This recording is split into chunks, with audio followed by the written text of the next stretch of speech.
Ambassador Vanessa Fraser, the permanent representative of Malta to the United Nations, welcome. Thank you. Let me start by saying that Malta, through your leadership here at the United Nations, managed to achieve what Russia, the United States of America, Brazil, and the 𝔸𝕞𝕓𝕒𝕒𝕒 drafts failed to achieve, which is getting the first product from the Security Council since the start of the war on Gaza in the shape of Resolution 2712 on the 15th of November. So congratulations and well done, Madam Ambassador. The resolution is a very important achievement, and the SG came today to the Security Council in this session actually to give a report on the amount and the extent of implementation by the parties of the articles of the resolution. So I'd like to start with you by stating the fact, which is the welcome that Guterres from the start acknowledged for the adoption of the resolution 2712. According to him, that the resolution is very important, but implementation by the parties is matter most, and I'm just quoting his words. He described implementation as partial, at best woefully insufficient. These are the words used by the Secretary General of the United Nations. He stressed that he established a working group composed of the Department of Political and Peace-Building Affairs, the Department of Peace Operations, and also OCHA, which is the humanitarian section of the United Nations, to put forward proposals in regard to ensuring monitoring of the implementation. I would like to have, as the author of the draft resolution, which is now a resolution, and once again, very well done, to be able to get a product from this council, which is deeply divided. What are your thoughts about this monitoring mechanism, and do you think it will help in ensuring the implementation by the parties of the draft? Yes, in our resolution, we do request that the Secretary General provides us urgently with options on how to monitor the implementation of the resolution. It is very important to monitor this implementation because this resolution calls mainly for two operational deliverables. One is the release of all hostages, and the other one is the deliverance of aid. And under the umbrella of delivering aid, we also have medical evacuations of children and their carers who are sick or who are injured. So that all falls under the humanitarian aspect. But at the moment, we are seeing the first implementation of the resolution through this pause and the initial exchange of hostages. And it is showing and it is proving how important it is that these pauses are for a sustained duration of time, because in order to really bring in the aid that is needed and for the evacuations, but also for the release of hostages, it is clear that one needs several days. And we would like to see that this truce keeps getting extended. It was originally for 4 days. We welcome the 2-day extension. We would like to see more, and that will be much easier also for the monitoring of the implementation. Guterres also said in the report that Resolution 2712 demands that all parties comply and respect their obligations in accordance with IHL, International Humanitarian Law. Notably with regard to the protection of civilians in Gaza, especially children, of course. It's clear that before the pause, we witnessed serious violations. Beyond the many civilians killed and wounded, 80% of Gaza were forcibly evacuated from northern Gaza to South Gaza, but with the proper monitoring, do you think we can avoid all this violation by one party of the conflict and enforce the international humanitarian law? That is the spirit of the resolution, of course, in order to ensure that international humanitarian law is not violated by either side also, because also what Hamas did on the 7th of October is also atrocious and violates many laws also. And the kidnapping and the abduction of hostages, especially of children and vulnerables, is also a violation of international law. So there are violations on various sides here. But they're not proportional.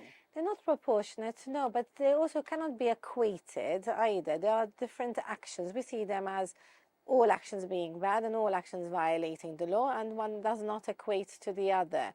But what happened on the 7th of October, of course, also needs to be condemned, and other actions that have happened against civilians after that, likewise. For us, the protection of civilians is very important, and this is not just for Malta. Clearly, the Security Council feels this way because the Security Council has not stopped this product, right? The Security Council adopted the product, which had very important messages in it. Now, with regards to whether there will be accountability for any of this would not be the role of the Council. That would have to do with it. There are the judicial frameworks, that will be the judicial bodies that would have to investigate and see that. But the fact that our resolution, and it's a Security Council resolution, is a legally binding document, does impose, so it's not just a moral statement, it is a legal imposition to ensure that there is adherence to international humanitarian law. It's important. But then that is an issue for the international tribunals to be able to gather the evidence and take the judicial procedure forward for accountability on that. So you see a possibility, for example, for the ICC to investigate war crimes, crimes against humanity, genocide, when so many people are calling what Israel is doing in Gaza as genocide. Yes, in fact, there are some countries who have already opened an appeal with the International Criminal Court in order to do it. Yes. Malta is a great supporter and a founding member of the Rome Statute, so we support the International Criminal Court and the international judicial bodies of the United Nations. So you have no problem by the ICC looking into and investigating these crimes? It is the role of the ICC. Malta as a founding member of the Rome Statute, and therefore we expect that the ICC in every situation, not just in this situation, in every situation, carries out its duty according to its statute. We spoke about what the Secretary General believes and thinks about the Resolution 2712, the Maltese resolution, so-called. But the Russian ambassador has been very critical of your resolution. He described it as a toothless resolution about humanitarian poses, and it's no surprise it's not implemented, and these are his words, not mine. Its message was watered down by the United States of America, that does not contain a demand for a ceasefire, nor reciprocal measures for unfettered aid to those in need. It left out forceful raids of Israel on the West Bank. It never mentioned that, according to him, and arbitrary strikes on Syria and tensions along the blue line with Lebanon. What do you say to him?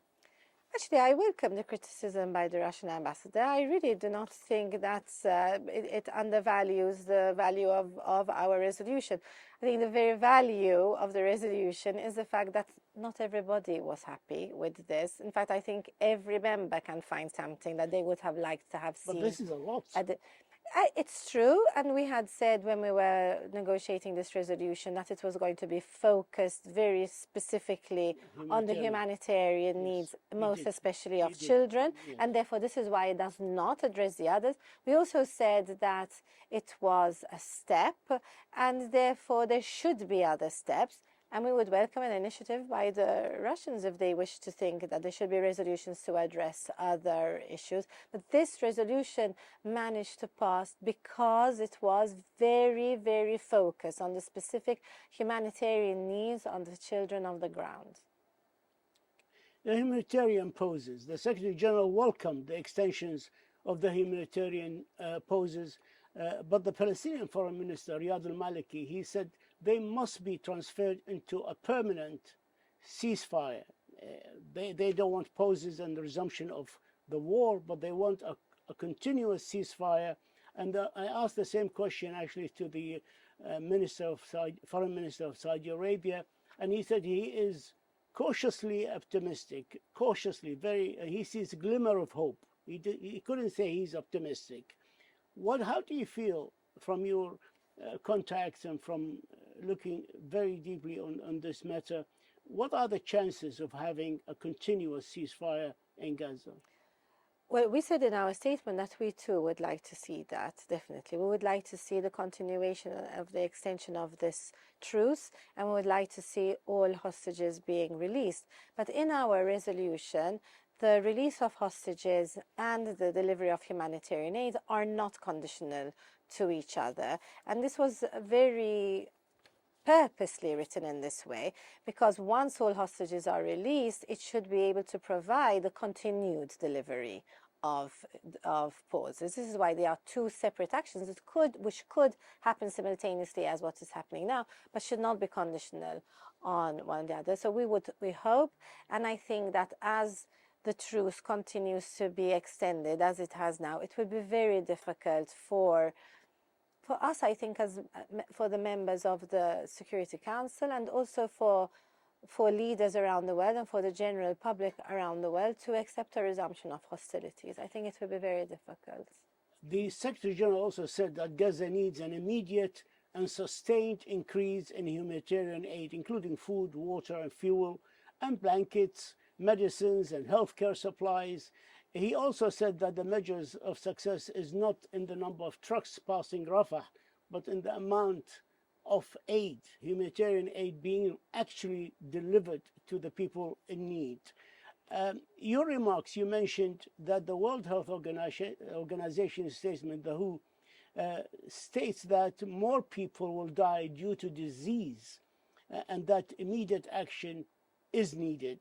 Now, it's important to recognize that Rafah border crossing does not have enough capacity, and the Secretary General asked to use the other crossing, which is called Karim Shalom, and the streamlining of inspection mechanism to allow for the necessary increase of aid. We all know that the aid entering Gaza is not sufficient by any standard. Now, we understand the UAE is writing a draft, which you discussed as E10 yesterday in the United Arab Emirates mission over a luncheon. How do you view the chances of the United Arab Emirates of passing? It's a humanitarian resolution draft. And you are now, since you are the expert of passing or getting very difficult and controversial resolution passed through the Security Council, you have a history. What do you rate the chances of the Emirati resolution being passed in the Security Council? I think that it stands a very good chance, because it addresses the realities on the ground, and it addresses the operational humanitarian realities that exist. We had also, subsequent to what the Secretary General said, we also had the Egyptian Foreign Minister in his statement address this proposed resolution, because of course it is a resolution which is being proposed by Egypt, but of course it is UAE that is working on it on the Council as the member on the Council. Yesterday at the E10 meeting, it looked that we would be positively constructive on this. It is very important that the E10 remain united, because once we go into the negotiations of a resolution, having 10 members supporting already, it becomes very, it is a great strength that can be harnessed by the pen holder. We would like to see that the UAE would have that, as we had for our resolution. We managed to harness the strength of the E10, and that was one of the reasons why we don't really, this is a Maltese resolution, it is true, but it is also an E10 resolution, and we will hope that the E10 will continue to build on ours with other resolutions such as this. Time is catching up with me. I have one or two questions quickly, please. The spiral violence in the West Bank. You stressed in your speech the fact of increasing violence against Palestinian population in the West Bank.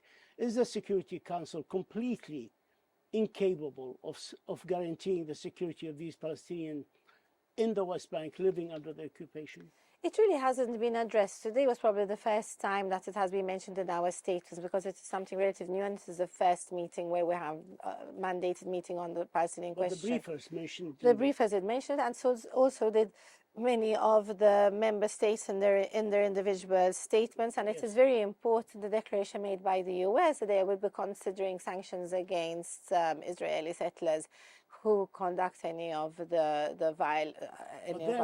Conducting it under the protection of the Israeli forces, and also the weapons they have are supplied by the Israeli government to them. Which is why we condemn that and reminded the Israeli government of their obligations for protection of civilians under international law. And if this continues, I would not discount that the Security Council would seek to have a voice on it. Will take action against the settlers and their backers. On the situation. No, I'm talking about the people. 230 people were killed in the West Bank. Yes, over 230 people. But we have seen, unfortunately, journalists, we have seen the medical workers, we have seen humanitarian workers, everything that should not be seen in conflict, everything that is protected, actually, under international law. This is why it is important that the Council has a voice. Ambassador Vanessa Fraser, the permanent representative of Malta to the United Nations, we understand you interrupted the following of the Security Council to come and talk to us and to our viewers. We thank you very much for that, and we wish you the very best of luck. Thank you. Thank you. Thank you. Thank you.